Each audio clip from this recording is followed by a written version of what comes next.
찬송가 425장 찬송 드리겠습니다. 425장입니다.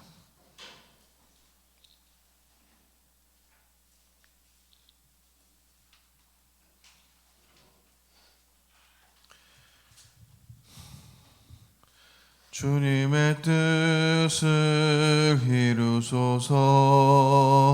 고요한 중에 기다리니 진흙과 같은 날 빚으사 주님의 형상 만드소서. 주님의 뜻을 이루소서. 주님 발 앞에 엎드리니 나의 맘속을 살피시사 눈보다 희게 하옵소서. 주님의 뜻을 이루소서.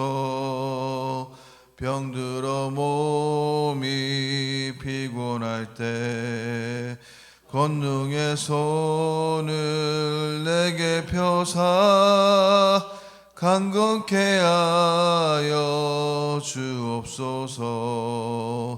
주님의 뜻을 이루소서. 온전히 나를 주장하사 주님과 함께 동행함을 만민이 알게 하옵소서. 아멘. 사도신경으로 신앙 고백 드리겠습니다. 나는 전능하신 아버지 하나님 천지의 창조주를 믿습니다. 나는 그의 유일하신 아들 우리 주 예수 그리스도를 믿습니다. 그는 성령으로 잉태되어 동정녀 마리아에게서 나시고 본디오 빌라도에게 고난을 받아 십자가에 못 박혀 죽으시고 장사된 지 사흘 만에 죽은 자 가운데서 다시 살아나셨으며 하늘에 오르시어 전능하신 아버지 하나님 우편에 앉아 계시다가 거기로부터 살아있는 자와 죽은 자를 심판하러 오십니다. 나는 성령을 믿으며 거룩한 공교회와 성도의 교제와 죄를 용서받는 것과 몸의 부활과 영생을 믿습니다. 아멘. 하나님의 말씀은 민수기 26장입니다.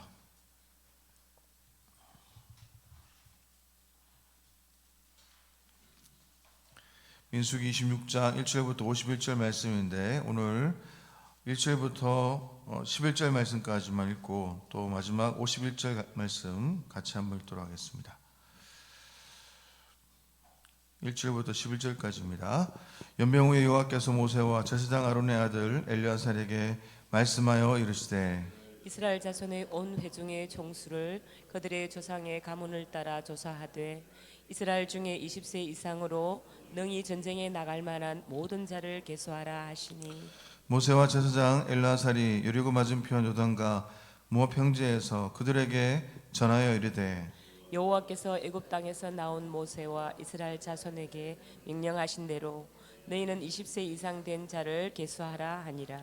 이스라엘의 장자는 누벤이라. 누벤 자손은 한옥에게서 난 한옥 종족과 발루에게서 난 발루 종족과 헤스론에게서 난 헤스론 종족과 갈미에게서 난 갈미 종족이니 이는 누벤 종족들이라. 계수된 자가 43,730명이었더라. 발루의 아들은 엘리압이요 엘리압의 아들은 누무엘과 다단과 아비람이라. 이 다단과 아비람은 회중 가운데서 부름을 받은 자들이니 고라의 무리에 들어가서 모세와 아론을 거슬러 여호와께 반역할 때에 땅이 그 입을 벌려서 그 무리와 고라를 삼키매 그들이 죽었고 당시에 불이 250명을 삼킬 징표가 되게 하였으나 고라의 아들들은 죽지 아니하였더라. 우리 51절 말씀 다 같이 읽겠습니다. 51절입니다. 이스라엘의 자손에 계수된 자가 60만 1730명이었더라. 아멘.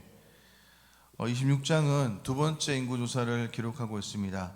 26장부터 민수기 마지막 장인 이 36장까지는 민수기의 그 후반부라고 이렇게 말할 수가 있는데요.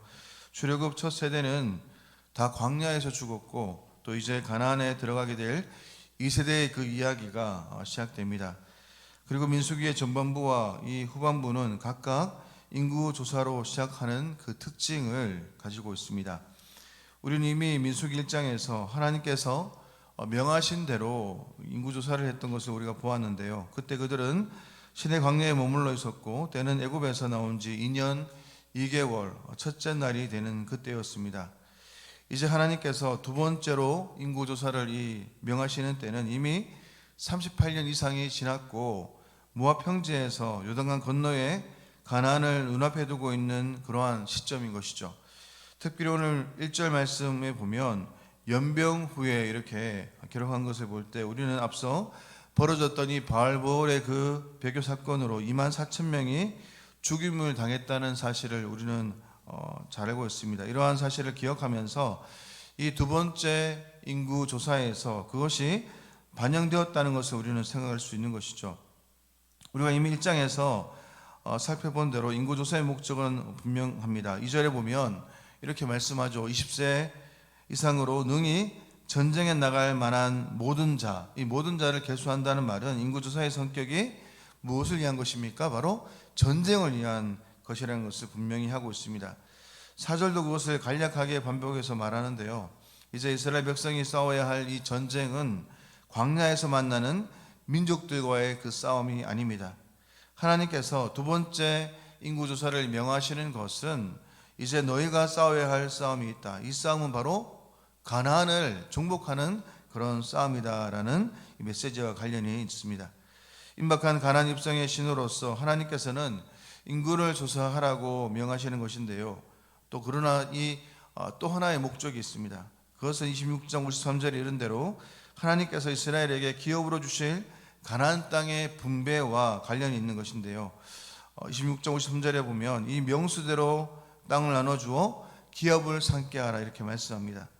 엄밀하게 보면 이 목적이 이 군사적 목적보다도 더 중요하다는 것을 이제부터 우리가 나누어질 본문을 통해서 우리가 알 수 있습니다. 이런 까닭에 이 두 번째 인구조사의 기록은 1장에서 본 군사적 목적만을 위한 인구조사와는 조금 차이가 있는 것이죠. 26장은 1장에 나타났던 인구조사보다 조금 더 자세한 내용을 담고 있는데요. 그것은 각 지파에 속한 더 작은 단위인 이 종족의 그 이름들을 기록한다는 것입니다. 가령 누벤 지파를 보니까 한옥 종족, 발루 종족, 헤스론 종족, 갈미 종족의 이름을 기록하고 있는데 물론 1장에는 이런 자세한 이 기록들이 없습니다.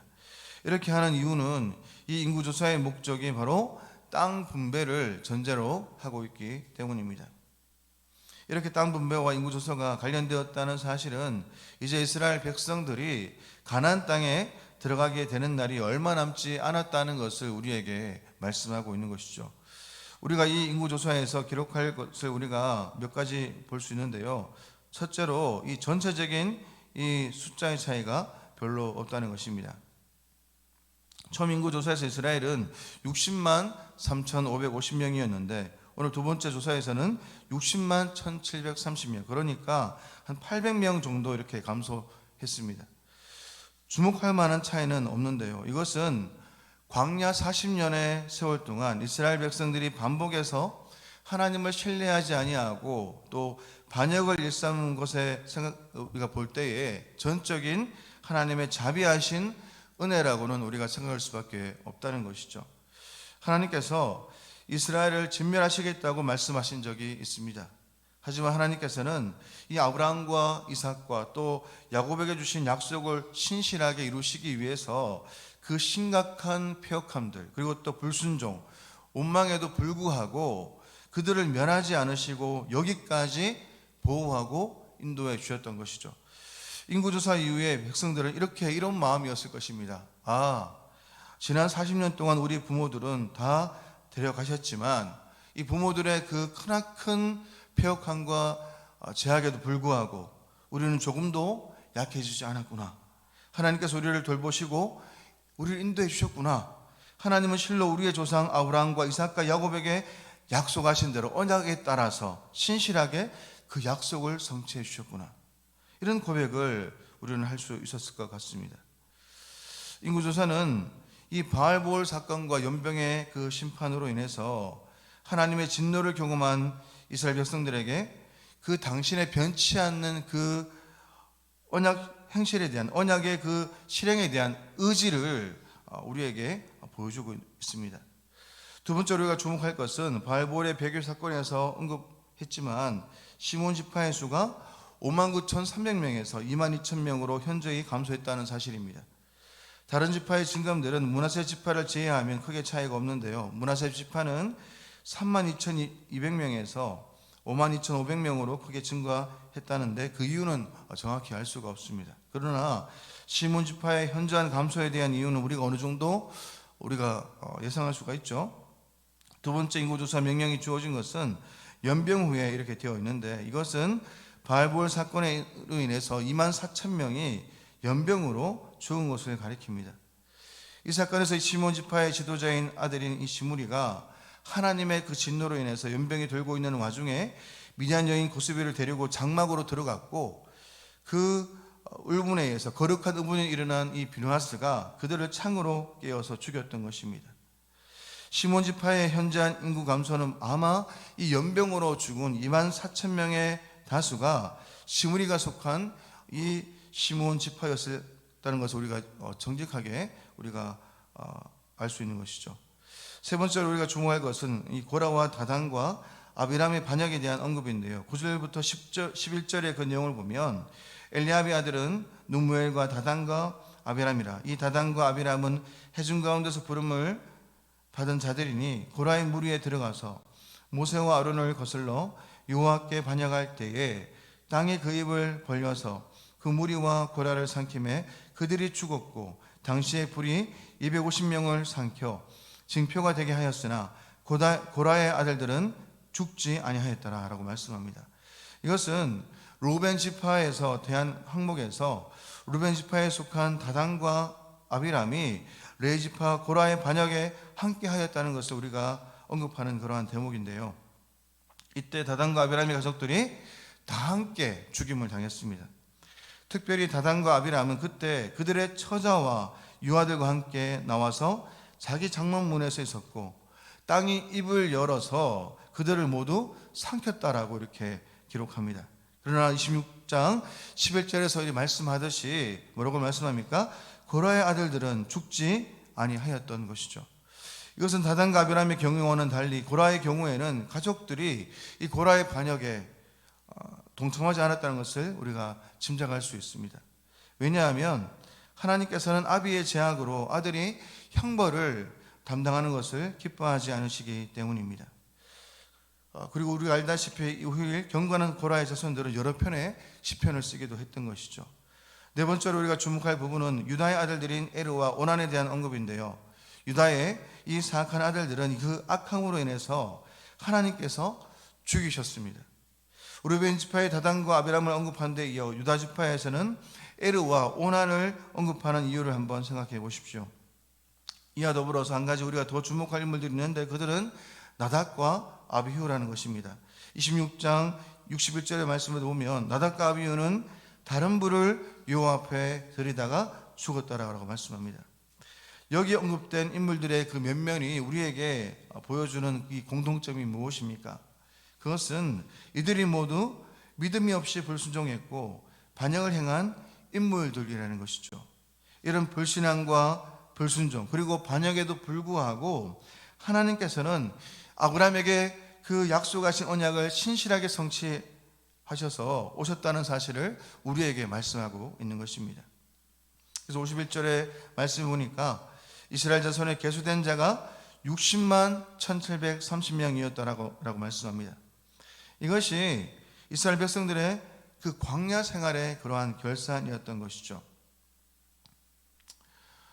오늘 본문에서 우리 몇 가지 우리를 적용적 교훈을 생각하면서 우리가 생각할 수 있는데요. 오늘 첫째로 그 숱한 죄와 반역에도 불구하고 하나님의 그 백성은 역사 속에서 없어지지 않았고 또 그 숫자는 크게 줄지도 않았습니다.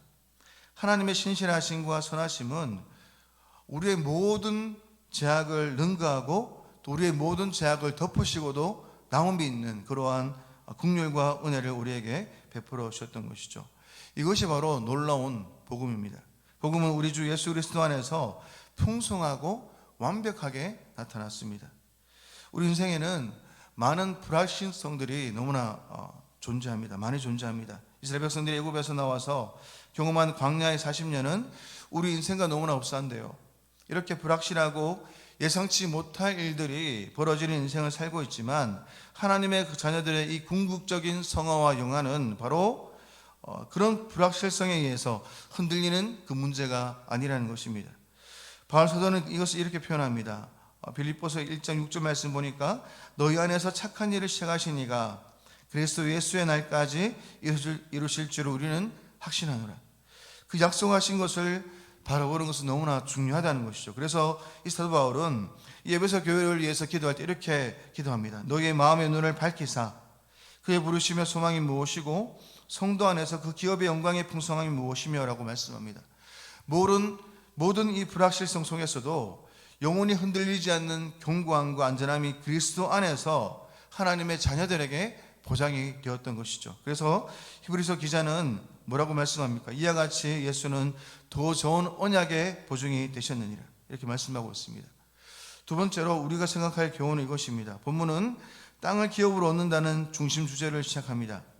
땅은 하나님의 것이고 또 하나님께서 주시는 것인데요. 땅은 하나님께서 주신 원칙과 재뽑기를 통해서 주시는 기업이고 선물이라는 것이죠. 하나님께서는 기업을 지파별로 주실 것이고 그들이 기업으로 얻은 땅에서 그들은 땅에 대한 탐욕으로 더 큰 부자가 되기를 바라고 사는 것이 아니라 주신 기업으로 만족하며 살아가야 한다는 것입니다. 이것이 바로 인생을 살아가야 하는 하나님의 그 자녀들의 삶의 태도라는 것이죠. 하나님 주신 그 땅 안에서 자족함을 누리며 주신 그 땅 안에서 그 자족함 없이 은혜를 누릴 수 없듯이 그 하나님 한 분만으로 하나님 주신 이 모든 것 안에서 누리는 그 자족함이 있을 때 우리는 그분 안에서 그분 뜻 안에서 살아갈 수 있음을 말씀해 주고 있습니다. 그리고 본문이 주는 가장 은혜롭고 소망으로 주는 이 풍성한 이 교훈은 이 부모 세대보다 더 나은 믿음을 주는 이 자녀 세대의 그 믿음을 우리가 볼 수 있습니다. 고라는 반역으로 하나님의 진노로 인해서 죽었죠. 그러나 이 고라의 그 자녀들은 죽지 않았습니다. 그리고 후일 고라의 자손들은 여러 시편의 그 저자들을 쓰면서 우리에게 그 하나님의 그 하나님 되심을 표현하며 살아갔음을 우리가 볼 수 있습니다. 이것이 얼마나 큰 은혜입니까? 자녀들의 세대가 부모들의 그 세대보다 나았는데 특별히 뭐에 대해서 나았습니까? 믿음에 대해서 나았음을 우리에게 보여줍니다. 부모는 죄로 말미암아 죽었지만 자녀들의 그 세대에 은혜를 베풀어 주시는 하나님께 우리의 그 소망을 두며 살아간다는 것입니다. 여러분들 이 땅을 살아가면서 오늘 말씀을 통해서 우리에게 말씀하는 바가 무엇이겠습니까? 주께서 행하신 일들을 주의 종들에게 나타내시고 주의 영광을 그들의 자손에게 나타내시는 그 하나님의 그 은혜를 우리가 볼 수 있습니다.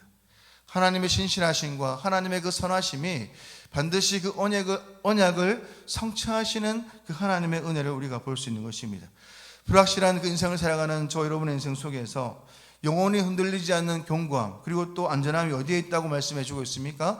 예수 그리스도에 있고 또 말씀을 붙들고 순종하는 그 인생들에게 하나님은 바로 온 땅의 하나님임을 그들의 그 이스라엘 백성들을 통해서 온 땅의 주임을 보여준다는 것을 우리에게 말씀하고 있습니다. 그러한 은혜를 여러분들 날마다 기억하시면서 우리 인생 가운데 하나님의 주권과 섭리로 말미암아 여기까지 왔음을 여러분들 인정하시고 또 하나님의 크신 긍휼과 은혜가 없었다면 아무것도 아닌 존재임을 기억하면서 날마다 주의 말씀 앞에 주의 뜻 앞에 순종의 삶으로 하나님 마음을 기쁘시게 하는 저 여러분의 인생 되시기를 축원합니다.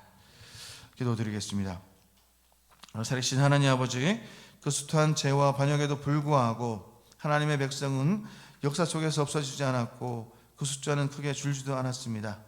하나님의 신실하심과 선하심은 우리의 모든 죄악을 능가하고 덮으시고도 남는다는 것을 오늘 말씀을 통해 깨달았습니다. 우리가 살아가는 인생 속에서 우리는 수많은 한계 사항들을 경험합니다.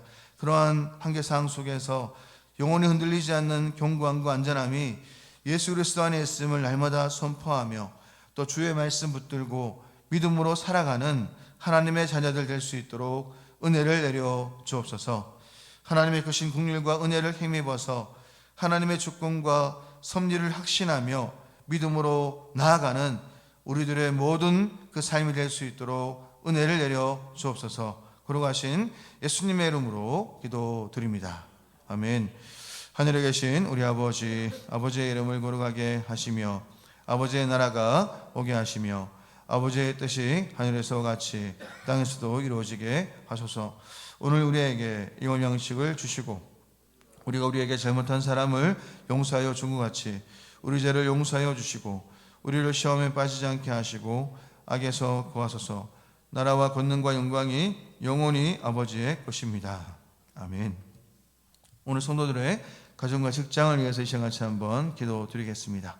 가정마다 하나님의 은혜와 성령의 기름 부으심이 충만할 수 있도록 성도들의 직장과 생업에 번창을 주시고 직장 속에 그리스도인으로 승리하는 성도가 될 수 있도록 또 하나둘의 치유와 회복을 위해서 이 시간 기도하시고 수협의 활성화와 말씀을 전하는 우리 목사님을 위해서 오늘 목사님 설교하시는데 은혜를 붙들어 주시고 또 내일 있을 우리 엘힘목학교 효도여행이 있습니다. 어르신들이 함께 참석하는데 85명의 어른들과 함께 가는 이 모든 효도여행 가운데 은혜를 내려주시고 오가는 모든 길들 가운데 지켜달라고 시간같이 한번 우리가 주여 일창하고 같이 한번 이 시간 기도드리겠습니다. 기도하겠습니다. 주여